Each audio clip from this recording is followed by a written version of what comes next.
Hello, I'm Abiax Toycat, and incredible news, Deep Slate is no longer worthless, heck yes, because Mojang just confirmed that this week's beta, preview, and snapshot has all of the redesigned baby mobs and features coming in their first game drop of 2026. In other words, they are done with this update, and if you think that this drop is all about babies, well, you'd be 97% correct, even for the latest batch in this week, but they did just change something incredible with Stonecutters, and they've added a really weird bedrock couple of changes that are exclusives, like the Furnace book and the How to Play menu button. We're going to go into everything that has changed today, because this is the best channel to subscribe for news, by the way.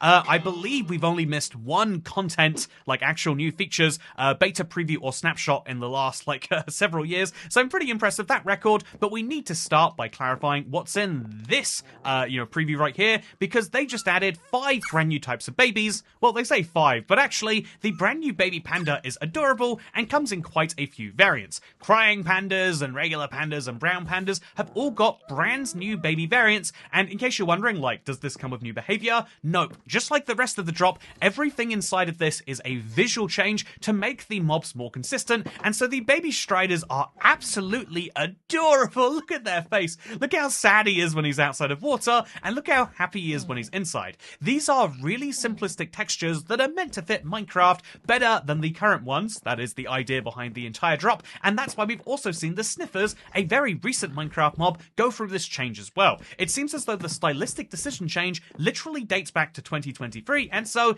the baby Sniffer from back then also goes through a little bit of a change, but nowhere near as much of a change as the one they made for the baby Hoglin. So this is an adult Hoglin, as you can see, and this is a baby Hoglin, which I'll keep as a baby using the Golden Dandelion. Fun fact, you'll now always get these little green particles, like you're bone milling a crop or something, and this is the brand new baby Hoglin. He is very adorable, and they show him on the changelog by having a bunch of baby guys on top of him, but what's fun about this is the fact that if you leave him in the overworld, he'll become a baby Zoglin, and this is one of the most unnecessary mobs in Minecraft, but you better believe you love to see it anyway. So that is everything as far as brand new baby mobs in the baby drop update. We do have a really considerable list now. We started with just 5 or 6, I think it was 9 in the first drop, but we started with just a few different changes, and they really have gone and taken the vast majority of the game's babies, which is something quite significant, I would say. Obviously, they technically haven't touched every single baby, but it still seems to show that they are going very heavily into one tiny little part of the game, and so I would really say that as far as I was concerned, before this week's snapshot, the only feature that really excited me was the Golden Dandelion, because you could place it down by itself, but this week's snapshot has made some changes, and I'm being serious when I say that this is the biggest change that will affect your survival workflow if you have a long-term world, and let's explain why that is right now. When you come back from your trip, and if you have a stonecutter somewhere in your house, not around with you, then what you'll find is there is a massive buff to how these work now, because previously there was a bit of a dilemma. There are 2 types of both deep slate and stone, cobblestone and cobble deep slate, and they were both useful for different things. If you have regular stone, you can craft stone bricks just fine, but you can't craft a furnace. And if you have cobblestone, you can craft a furnace, but you can't craft stone bricks. Now they have resolved this for stone by allowing you to put your stone into the furnace and cobble it down if you want to. This is really, really cool by itself, because now you can use a Silk Touch pickaxe in the wild, and you can just, cobble it out later for free using the actual blade on this. It makes a lot of sense, and then make yourself some furnaces. Really, really wonderful. But even more wonderful is the fact that, whether inadvertently or not, they've actually now allowed people with cobblestone to then use the stonecutter to combine those pieces into stone brick stairs or stone walls. This is a massive game changer for people using these, and I do think that this is the big change. Right now, I think stonecutters are really underutilized, because they're mostly, the biggest benefit for most players is that you get a discount on stairs. Deep slate stairs should cost 6 cobbled deep slate for every 4, but if you use a stonecutter, you get 6 for every 6. But most people see that to be a nice benefit in the long term, but see it this way, the stonecutter will now be able to, after this change, take your deep slate, which currently has no recipes in the stonecutter, and it can cut it into into cobbled deep slate, and then because the stonecutter can do multiple cuts at a time, it can cut that stone cobbled deep slate into good old stone brick deep slate, which you can then turn into stone tile deep slate and into polished deep slate. I got the order on that wrong. It can turn your cobbled deep slate into polished deep slate, into deep slate bricks, into deep slate tiles, into deep slate tile walls, meaning that if you just go mining with a Silk Touch pickaxe, right now you have to consider what to mine with and without it. Right now most players use 2 pickaxes, but at least for stone and cobblestone, you now can just use your Silk Touch pickaxe for everything besides ores, and this is a massive game change. You could argue it's a simplification, but I would think that for long-term survival players, this is the same thing as adding mending to the game. There's a system that's a little bit wonky, and this makes it a little bit OP, but far easier for the average player. And so, good news, everyone. Silk Touch is now the go-to pickaxe enchantment, and stonecutters are getting a whole bunch more useful. And one of the reasons they're getting more useful is because you can craft furnaces directly from stone, basically now, right? If you have a stonecutter in between. But furnaces themselves are having a fun little change, although I can't show you in this world. Instead, we have to create a brand new one because they've just rolled out a brand new toggle. So if I go into a brand new world right here, or an existing world, and then we go to experiments, you'll find that there's no longer a drop 1 2026 toggle. The update is finished, the beta and snapshots just are for that update, but there is a furnace recipe toggle. This adds a recipe book in the furnace screen, similar to the one in the crafting table, and you can't, don't try and tell me you're not curious about how this looks. At the same time, they also made another huge UI change that we can spot while we grab a furnace, because if you press pause in the beta, here is the pause screen, you'll notice 3 big changes. The first is as a beta feedback, that's always been there. The second is that the marketplace is now a tiny button, like settings was. This is very appealing in my opinion, but it is worth mentioning it's been in beta for a while, and obviously, what are the odds of a feature rolling out of beta if it has a negative effect on monetization? Lower than otherwise, that's all we can say for sure. But now we also have this extra little button here alongside the marketplace and achievements, which is how to play.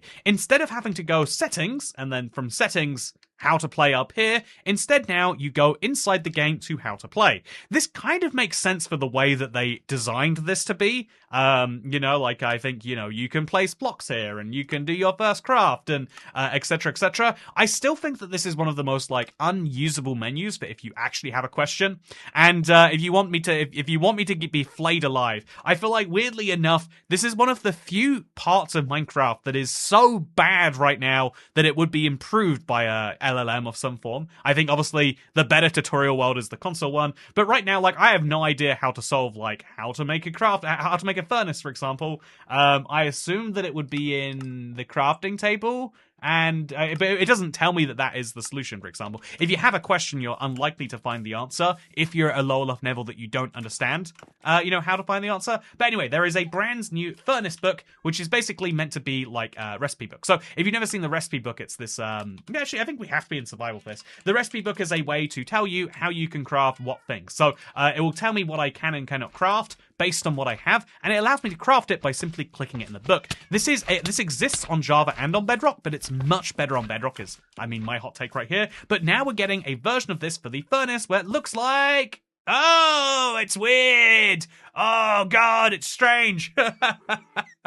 Oh, weird. You can put quartz in the furnace to make smooth quartz. That's something that my brain has forgotten. So this is really, really cool. Even with my garbage creative inventory, it can tell me all the things in my inventory and how I could make them by simply putting stuff in a furnace. So cool. So cool. It splits it into food, blocks, and items for now. This is so okay. I wanted to do this. I'm amazed at how cool this actually is, because it tells you everything that is furnaceable. And honestly, I think I really like that. I think I would go a step further and say that if we're going to have a furnace book, we should also have a brewing book for sure, right? That's the sort of idea that's incredible. But this is what I'm talking about. That's a game-changing innovation from Mojang on the Bedrock version that I think everyone should love. So one more time before we die. Look at this. Isn't it nice? Anyway, speaking of things that are nice, I've got a couple of other sections we need to go into today. The first of which is simple because I mentioned that we haven't really missed a major feature, preview, or snapshots in a very long time on this channel, but we did miss one last week. They added brand new zombie piglins, as well as brand new regular piglins, and zombie villagers, like I've mentioned before, but also brand new baby drowned with the knowledge that they are called gurgles. Honestly, that's most of what they added. Most of the, discourse around last week was around bugs, which they have made a good chunk on reducing, here you can see, including the very biggest one for Java. It never came to Bedrock, that was a good sign they were going to fix it, but they're fixing most of the bugs with these guys, and the rest that people dislike are kind of the visual design more than anything else. But indeed, you can see that for the most part, the last week's drop was small, and so if I was going to miss one, I'm glad it was that. As to why I missed it, because I know that there's some people wondering, like, so what's the big deal if you managed to record a snapshot video while you're in Japan, why didn't you record one then? Well, out of my last big trip, the biggest one of the year, basically I decided to dedicate 5 days to be actual holiday. I do a lot of work when I travel, and I know that might not even be clear or obvious to a lot of people, but even if it's less work than when I'm at home, I still do work when I'm traveling, but I figured I should have like a proper disconnect holiday, so I took about 4 or 5 days, and I just assumed that the snapshot, if it was going to be a big one, would be merged into this week. It kind of seems like we go like big snapshot, then nothing, then big snapshot, then nothing, and so I was wrong about last week not being a big snap. I mean, I guess I wasn't wrong, I didn't get to talk about these features till just now, and a lot of people have been wondering like what my thoughts are, and I think that's cool that people care. But the actual answer is like, yeah, they're pretty good. They make up a part of the baby drop, and I'm glad they got round to them. But that's no fun. What is fun, though, is the fact that Mojang have officially said that they are done with the baby drop, and many people are looking at the breadth of content that could have been touched in Minecraft, and then saying, oh, we decided to touch just the baby mobs and just the textures, did we? Okay, well that's something. And I've even seen the comparison made to Hytale. They just released an update today, on the 17th of February, if you're curious, the exact same day, and their update includes a brand new taming system and all of these other changes here, so isn't it crazy that like Minecraft can spend months working on retextures for babies? Why Hytale does that? And although I would personally think it'd be interesting to talk about why it is so different in a small startup game versus a giant company like Minecraft, I think instead the more interesting thing to say here is that I do believe wholeheartedly that even if they weren't working on another update right now, which I think they are, I think they're working on the summer drop as we speak, then now that they're done working on this drop besides bug fixing, we now know that between now and Minecraft Live, all of this time is dedicated to whatever the summer drop turns out to be. And so I think we have good reason to be excited. Is it for Skulk-related reasons? Is it for these block-related reasons? Probably not, almost certainly. But I do think that we're getting a much more fun update, and maybe one of Minecraft's long-term initiatives will be coming back to the game. Am I dreaming too big? You have to tell me. But what you'll also have to tell me is that, yeah, whether you are excited for the baby drop in its current form. I did a poll on my channel, and it does seem as though, despite the hate that you see online, most people don't actually dislike this drop. I mean, a lot of people do, but most people don't like it either. It's very much a, well, that'll be nice drop. And ultimately, does Minecraft, if they're going to have 4 of these a year, do they need to have drops like this where we go, I guess that was required, like bundles and hardcore, and like this? I think maybe. I don't want the answer to be yes, but I worry that maybe it is yes. Anyway, with that said, I hope you all enjoyed this video. I hope you found it to be insightful, because I'm going to go look at the Furnace UI again. Oh, it looks so good. Genuinely, it's crazy that a whole update can come out, and I can say my favorite feature is an experimental toggle for a slightly different furnace. But like, yeah, this is my jam. This is the second best feature in the update. The first best is obviously the Stonecutter changes, and the third best maybe is the Golden Dandelion. But with that said, we now, once we see next week's snapshot beta preview, and we can see for sure that they've moved on to bug fixing and that they don't just have a different definition of features, I'll be able to give you a release date prediction, and indeed one for Minecraft Live also. But for now, I hope you all enjoyed the video, and if you have any questions for Q&A Saturday, now's the time, because I'll see you in the next one. Okay, goodbye. I had some poke for lunch. It was delicious, but that is why I had to stop mid-sentence to burp. You didn't need to know that, but now you do.